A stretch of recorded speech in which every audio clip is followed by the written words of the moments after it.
Welcome, welcome, welcome. My name is Darian Stewart. I'm going to be moderating this evening. We have with us here the illustrious Jordache Avery, who is an architect and business owner of Symmetrical Design Firm here in Atlanta, and he actually designed and built the home that we are in right now.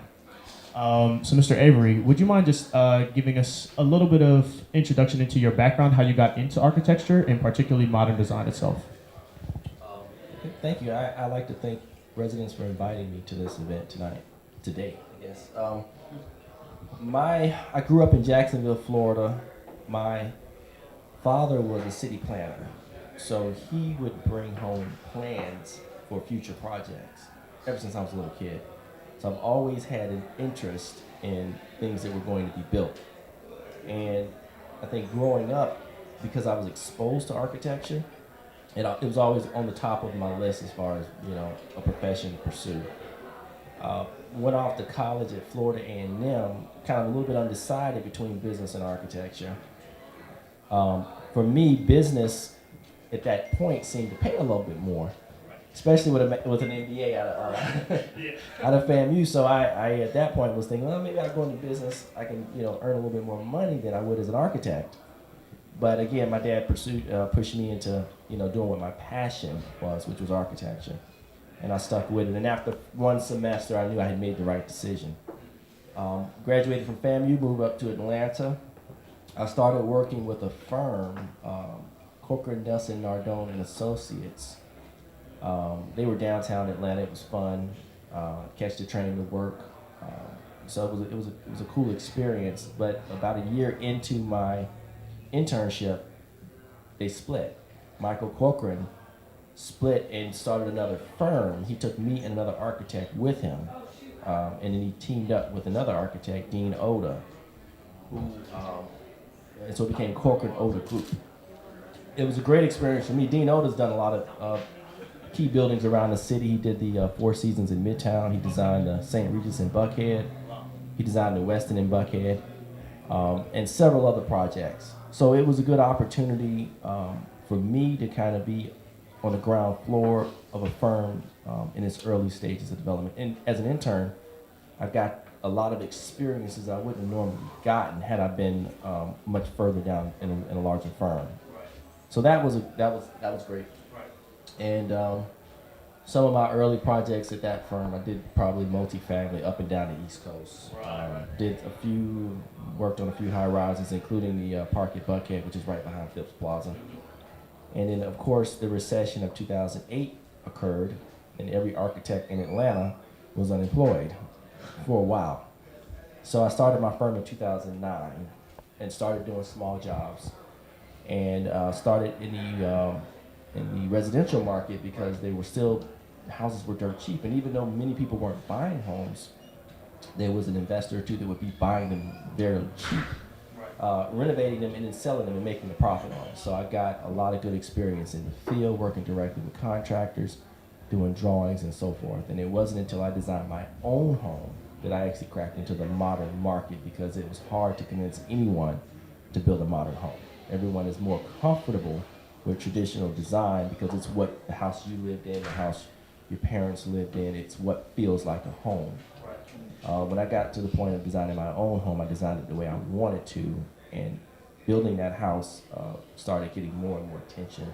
We put it on the Modern Atlanta Home Tour. We actually had clients coming through, and we got our first commission when it was under construction for the next modern home on the tour. So, and now we're a firm of about four. We have an office in Inman Park.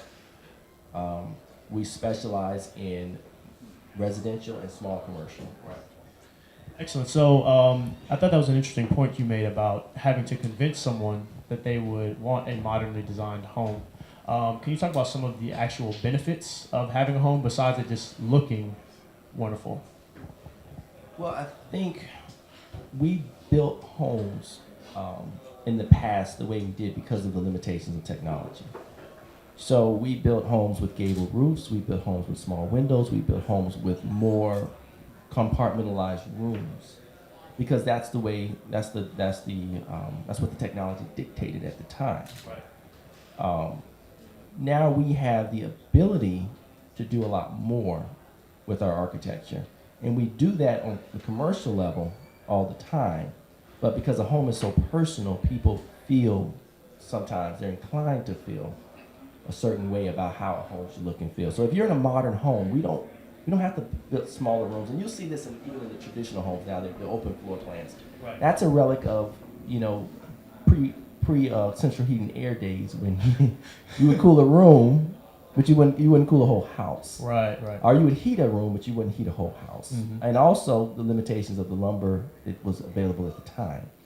So now we can span longer distances with construction materials. Right. In addition, windows were limited by the size of the glass.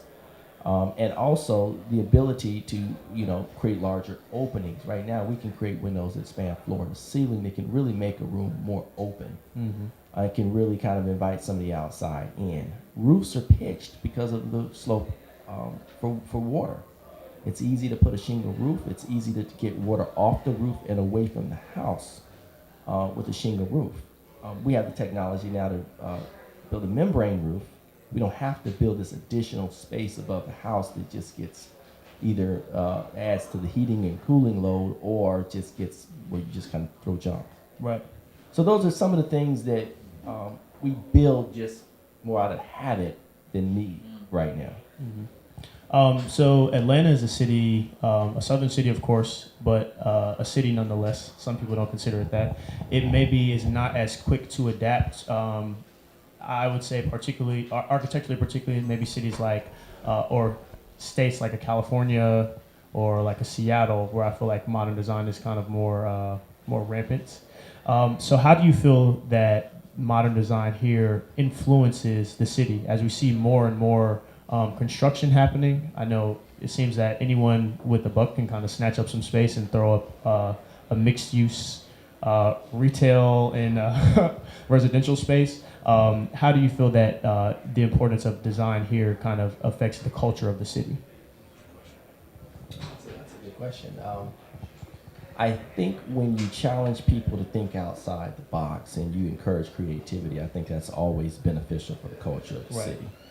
But I think it goes both ways. I think Atlanta, being a southern city, also influences the architecture. And the modern architecture that we build in Atlanta is going to be a lot different than what they would build in Seattle or Arizona or California. And with that being said, a lot of the homes that I design try to make an attempt to have some sort of an entrance, some sort of outdoor space, porch space, a little bit of softening of it. Mm-hmm. We're not in the desert. We're kind of we're in a subtropical climate. Right. So we do want to have kind of overhang extensions even above some of the windows and so forth to kind of provide additional shading and so forth. So right. I think it's 85 degrees in September. Exactly. Yeah. So I think that I think it goes both ways. But yeah, I think that Atlanta, I think having more thought put into architecture in Atlanta and residential architecture in Atlanta, I think inspires people to kind of be creative on a lot of different levels when they see something new and different. Right. So what are some of the areas that you see sort of that more modern development happening at a more rapid pace? Well, again, because of the economics, it's still less expensive to build a traditional home. Right. So you see more affluent areas or newly affluent areas experimenting more with modern architecture. Mm-hmm. And then again, because of the way the real estate market works, you have to have a comparable property, right, generally for an appraisal. So appraisers are a little bit they're more favorable to finance a modern home in areas where other modern homes have been built. And to give you an example, when I built my home, we went through the whole process of financing the home, and I think when we got about 3 days before closing, they asked for a permit. So I went ahead and got it because I don't think they thought I could actually get it built. So we actually got it fully permitted. Then they backed out. The first bank actually backed out completely. Wow. And we had to go back and get new financing because they didn't believe in the style of the house, and they didn't think it was going to be able to be built. They didn't think that you all could physically complete and the project. And there weren't very many comps right. in the area that would support that house also. Even though the appraiser had already come back, right. Fine, he'd used some traditional comps. So I think that's a limiting factor as well as far as where homes can be built. So what you'll see is on the east side of Atlanta, in Buckhead, and it's starting to push further south into Ormwood Park. I'm actually in Ormwood Park, and Right. we've got a few in Ormwood Park in East Atlanta Village. And we're starting to hear more about the west side areas as Yeah, I was well. gonna ask, what about the west side?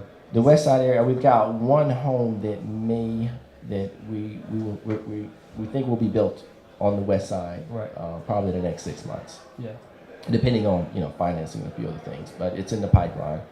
And then that Marietta corridor, not of course Marietta Boulevard corridor, we've got what we call farmhouse modern, which I haven't completely sold myself on the name, but that's just what the realtors call it now. What It's is a that? little bit of a mix between a traditional and a modern home, so it does explore some of the things about modernism, but it's not a full modern home. So Would it be more like relegated to single or two-story homes, more of like a no, wider- it's the vernacular of it. I mean, it's still more of a traditional home right. that may have much larger windows and may have much Okay. more open floor plan and so Right. forth. So it's something that we're kind of playing around with. It's an idea to kind of bring down cost Right. because again we're in a point where housing costs are going up, land costs are going up, construction costs are going up. So we're trying to get creative about how can you create a product that can kind of still live up to some of the things that we like without completely blowing the budget. Exactly. So Who are some people that you would consider to be your peers? Of course here in Atlanta, but in general in the architecture world. my peers, I'll tell you, in Atlanta, some of the people, I don't know how to say they're all my peers, but some people that I admire in architecture, I think James Choate has done some fabulous homes across the country. He's a principal at Suber Barber Choate. They're a bigger firm, Right. and they do projects like the Pond City Market and a few other things. I like a lot of what Scott West has done, and Brian Russell over at Density. So I think there's some good architecture being built in Atlanta Right. by other and other firms that I'm not mentioning as well. Is it a competitive industry? I don't think architecture is competitive in the same sense that other industries are. We're not going to be out advertising and marketing and trying to push client. I'm not going to try to convince a client who is talking to another architect to not talk to them and come talk to me. Right. I think people have to sit and look at the portfolio of work that is produced, and they have to decide what they gravitate towards and what they like, and Right. that's the best fit for them, not necessarily who is the most aggressive, who's the least expensive, and so forth. Right. Okay. And in closing, design thinking, the idea of taking a product and making it, I would say, maximizing it, making it as useful as possible. And I think that you mentioned breaking out of the former limitations of a thing. How can that be applied to other aspects of the city of Atlanta, do you think? Well, I think one thing that's being talked about a lot, I'm gonna go back to it, is affordable housing, right? And we're dealing with this on a few different levels. On some of our multifamily projects, is the city has a zoning code. The zoning code, in my opinion, is the way through to affordable housing, because the zoning code is what restricts density. And I think if we can get the city to kind of think outside the box, which I think they're starting to do, Right. as far as, and you'll see some of that in the revision that's coming out soon about R5 lots, but basically allowing people to take a lot that may be zoned for 10 units, per your FAR and so forth, but you can actually say, well, we'll allow 15 units or 18 units if you make a certain percentage of these units affordable. Okay. That gives the developer an incentive to build those units, and Right. it doesn't cost them any more money. The problem is that the investors and developers, they have to pay a premium for the land. Mhm. It's hard for them to make the numbers, the economics work, Right. when they can't charge what they need to charge for the rent. Right. So I think that's one example, is thinking outside the box, is going back through the city zoning code, understanding that Atlanta's a lot more urban than Right. it was when the initial zoning code was written. Exactly. And we need to actually, be revisiting a lot of this and trying to figure out a way to get the density to increase, and therefore bringing down the cost per unit. Is it possible to build affordable housing that is not, I don't know, that's not of low quality? Yeah, no, I think it's possible. And architecture is about problem solving. I think the problem has to be presented in the sense of a specific budget Right. and a specific size and a specific unit mix and so forth. Right. But you can't. With that being said, you can't make things any less expensive than they are to actually build. So we can come up with clever ways to construct. Right. We can come up with clever materials to use, but we're always going to hit a floor at some point until we actually reduce the size Right. of the unit and design the space more efficiently, so that people can still feel comfortable in a smaller space. And we've done a lot of homes that are anywhere from 1750. Actually, we've done homes as small as 1425 square feet, 3-bedroom, 2-bath homes. The problem is they still sell 1,400 square feet. 420. In Reynoldstown, we have a house that was about 1,400 and I think 1,450 square feet. And you said how many bedrooms? 3 bedrooms, 3 baths. Okay. Yeah. And the problem is it's in Reynoldstown, so it's still sold for north of $500,000. Right. So, but if you can kind of take that same formula and start to push that into other areas, maybe use slightly different materials, then we open up some opportunities. Right. Well, I appreciate you speaking with us. Is there anything that you feel like we failed to mention that the people should know about here? No, I think that this house is for sale. So if anyone is interested.